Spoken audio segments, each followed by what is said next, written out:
about superbugs or bacteria that have the ability to resist against antibiotics. Hôm nay chúng ta sẽ nói về siêu vi khuẩn hoặc là những cái vi khuẩn. Yeah. Bacteria that can resist antibiotics. Nên ta sẽ nói về những cái loại siêu vi khuẩn hoặc là vi khuẩn có khả năng kháng lại thuốc kháng sinh. So what antibiotics do is they destroy the cell wall of the bacteria. Vậy thì cái thuốc kháng sinh đã hoạt động như thế nào để có thể phá hủy thành tế bào? And they inject, so they disrupt the protein processing of the bacteria cell. Và nó đã ngăn chặn cái quá trình tổng hợp protein của trong tế bào vi khuẩn. Gì đó với tế bào vi khuẩn. So this will destroy the bacteria. Và cái điều đó thì sẽ giết vi khuẩn. However, superbugs have materials have evolved into superbugs, which have the ability to create a much thicker cell wall. Mặc dù vậy thì siêu vi khuẩn, một số vi khuẩn có thể trở thành siêu vi khuẩn, có khả năng trở thành siêu vi khuẩn bằng cách làm sao?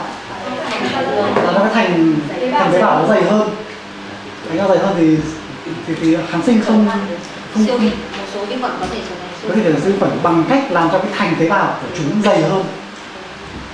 So antibiotics cannot penetrate the walls. Vì vậy thì kháng sinh không thể xâm nhập xuyên thủng vào cái thành tế bào. Some superbugs also have enzyme. Một số cái siêu vi khuẩn thì có enzyme, which can break up the antibiotics into smaller particles. Sẽ khiến cho cái thuốc kháng sinh trở nên nhỏ hơn. Chúng có thể phân hủy cơ chế sinh thành những phần nhỏ hơn, thành những phân tử nhỏ hơn. So when antibiotics are broken up into small parts, this means the dose will not be sufficient to kill the bacteria. Và khi mà cái thuốc kháng sinh bị phân hủy thành những cái phần nhỏ hơn thì cái liều thuốc đó không có tác dụng, không có khả năng diệt được vi khuẩn nữa. Even more advanced, some superbugs can kick antibiotics out of the cells once they have managed to penetrate it inside the wall. Và hơn thế nữa thì một số những cái siêu vi có thể đẩy cái kháng sinh đó ra khỏi cái thành tế bào khi mà chúng bắt đầu xâm nhập vào bên trong thành tế bào. So what are the reasons for this evolution? Vậy thì cái lý do chính của cái việc tiến hóa này của vi khuẩn là gì? So you have heard about all the things that all the speakers have mentioned. Có thể là bạn đã nghe thấy tất cả những cái điều mà chúng ta đã nói trước đó. So it is called natural selection. Nó gọi là loại bỏ tự nhiên, chọn lọc tự nhiên. So when we have a selective pressure on these bacteria.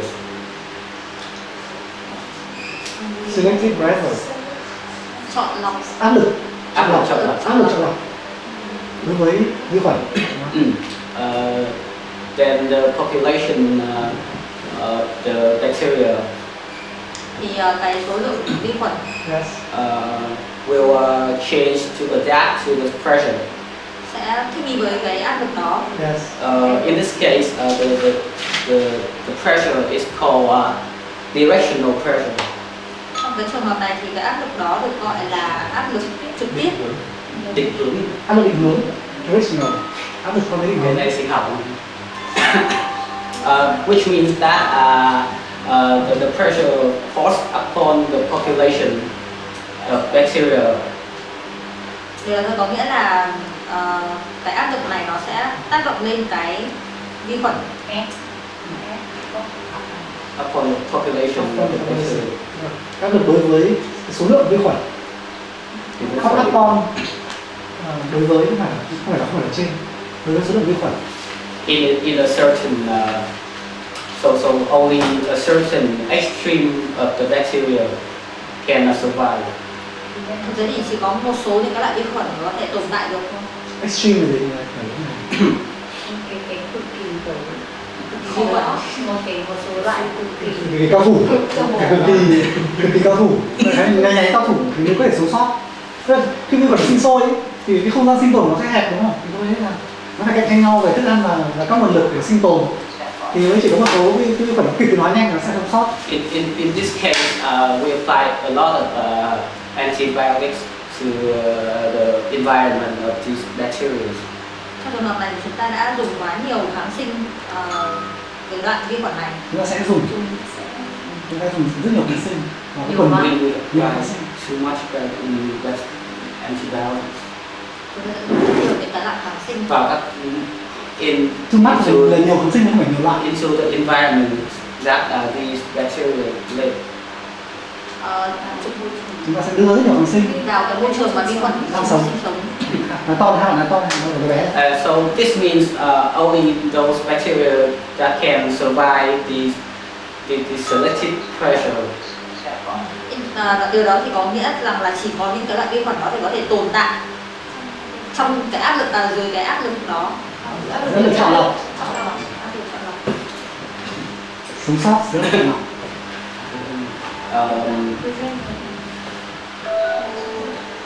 So people have talked a lot about the solutions to this antibiotic resistant problem. Mọi người thì nói rất nhiều về những cái giải pháp cho cái đại dịch kháng thuốc, cho cái vấn đề về kháng thuốc kháng sinh này. So the first solution might be reduction in antibiotic use. Cái giải pháp đầu tiên đấy là giảm thiểu sử dụng thuốc kháng sinh. Giảm chứ không phải thiểu. So for example, we stop using like we stop following the doctor prescriptions. Chúng ta phải ngừng cái việc tuân thủ cái đơn thuốc bác sĩ. What we can do is first, after you receive the prescription from the doctors, you have to decipher their handwritings. Chúng ta phải đi quyết định để xem chữ viết của họ. Có gì không? để nhìn cái chữ vậy. Trước khi tiếp nhận. Sau khi tiếp nhận. Sau khi tiếp nhận đơn thuốc bác sĩ thì cần để ý cái chữ viết. Lưu ý chữ viết tay của họ. Decipher. Decipher giải mã chữ viết tay của họ. We can do this by bringing the prescription to a certain pharmacies. Ta có thể là cái vấn đề này là đem cái đơn thuốc lấy ra những cái hiệu thuốc. Yeah, because the salespersons have some kind of power to like read the prescription without any problem.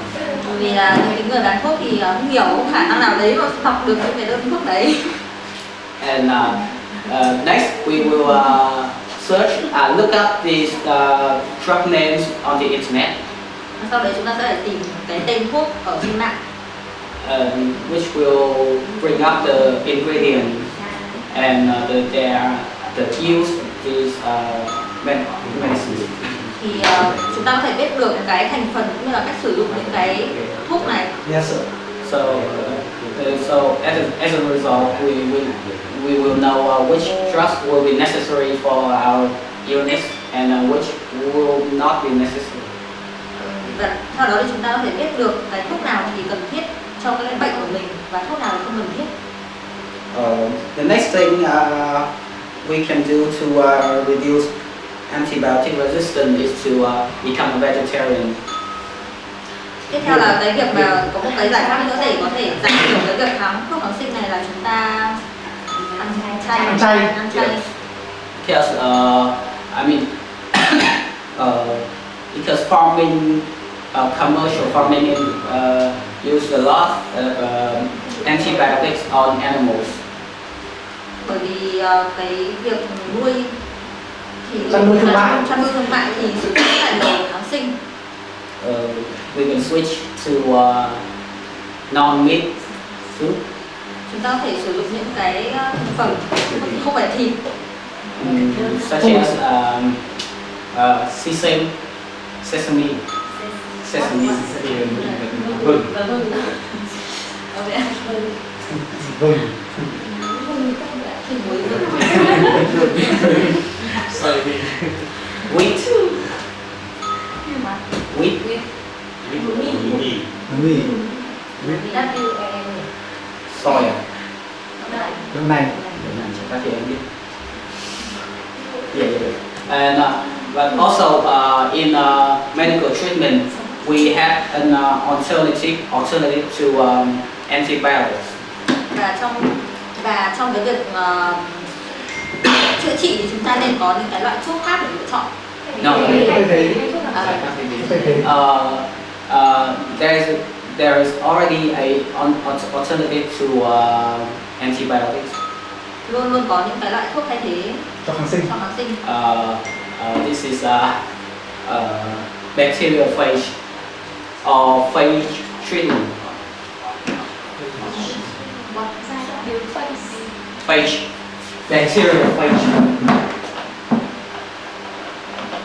Cái đấy cái từ Anh biết cái từ lần sau. Phage treatment. The name might look complex, but it is essentially bacteria eaters. No, they are natural enemies of the bacteria. Vật ăn vi khuẩn đúng đấy. Natural enemy of bacteria. Những kẻ thù thiên địch. So I think this kind of treatment is pretty effective because of a phenomenon called co-evolution. Cái điều này thì rất là hiệu quả bởi vì có một cái thuật ngữ gọi là Evolution. Tồn tiến hóa. So natural enemies will evolve together because when one evolves to adapt to the environment and try to survive from the attack of the other, then the natural enemy will have to adapt to. Cái đối thủ tự nhiên thì Thiên địch. đối thủ thiên địch thì sẽ cùng tiến hóa cùng với nhau, và khi một con tiến hóa để Một loài. khi một loài tiến hóa để thích nghi với cả môi trường thì cái loài kia nó cũng sẽ tiến hóa. Để tiến hóa theo. That's why you never see mouse can fight against cats. Đó là lý do vì sao chuột không bao giờ có thể chiến thắng con mèo. And that's why using bacteriophage will prevent bacteriophage resistance. Đấy cũng chính là lý do vì sao mà sử dụng những cái Thiên địch. Thiên địch của vi khuẩn. Thiên địch của vi khuẩn thì có thể chống lại cái việc kháng sinh. In addition, bacteriophage have a very precise effect. Không có chính xác. This means that they only attack a certain bacteria. So because they are natural enemies, they only attack their natural enemies. So Thế là cái thiên địch thì sẽ có sự chính xác, bởi vì là một số những cái loại thiên địch thì chỉ có thể chống lại những cái vi khuẩn nhất định. Theo thiên địch chỉ tấn công một số vi khuẩn nhất định thôi. Là gì đó? Ý là cái loại này thì sẽ chỉ chống lại cái loại kia. yes. So when we inject bacteriophage into our bodies, they will not attack other types of bacteria which might be beneficial. Vì vậy là khi chúng ta sử dụng những cái loại thiên địch này thì vào cơ thể thì nó sẽ không phá hủy những cái vi khuẩn khác mà có lợi. Có thể có lợi, Dạ. có thể thôi, chưa chắc có thể có lợi chúng ta. So essentially, we might combine antibiotics and bacteriophage to kill off all the bacteria. Vì vậy chúng ta nên kết hợp dịch và thuốc kháng sinh để có thể tiêu diệt mọi loại vi khuẩn để chữa bệnh. để chữa khỏi Chữa khỏi, điều trị. Thì không trời. Thank you. Cuối cùng là cái này là cái gì vậy? Đó là bacteriophage là